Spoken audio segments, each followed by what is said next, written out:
Depuis près de 4 jours, des pluies diluviennes ne cessent de s'abattre sur la capitale économique Pointe-Noire. La pluie du samedi 4 au dimanche 5 novembre a causé d'énormes dégâts à Loussala au quartier Bitemo, dans le 3e arrondissement Tiétié.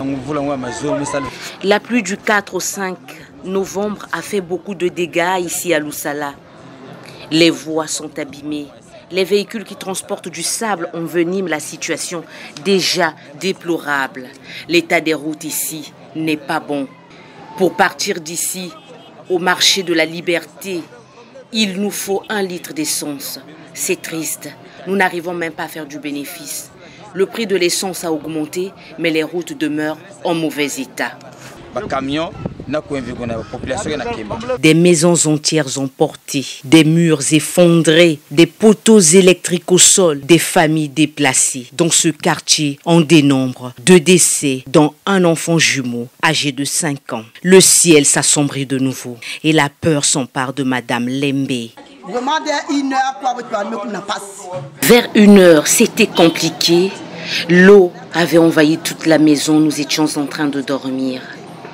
Quand nous nous sommes réveillés, l'eau nous atteignait au niveau des reins. Nous avons fait l'effort de sortir pour quitter la parcelle. Nous étions obligés d'utiliser l'échelle que vous apercevez derrière moi. Nous prions que les autorités nous aident, que les autorités volent à notre secours. Quant à cet habitant, le mal est bien plus profond. La catastrophe qui s'est passée dans le quartier, vous voyez, moi j'habite ici et du coup j'ai perdu tout de la maison.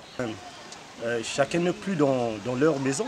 Ils ont fui, ils ont libéré le quartier parce que vraiment le quartier est vraiment catastrophe. Donc chacun est parti chercher là où il va se protéger. Alors oui, de ce côté a eu deux morts, oui. Deux enfants, oui. Du côté de Vungu, dans le même arrondissement, à hauteur du pont menant à Mbota, au quartier communément appelé Gaz-Gaz, un constat aussi amer. Les eaux de pluie seraient-elles la seule cause de ces dégâts? L'occupation anarchique serait-elle à l'origine de ces dégâts?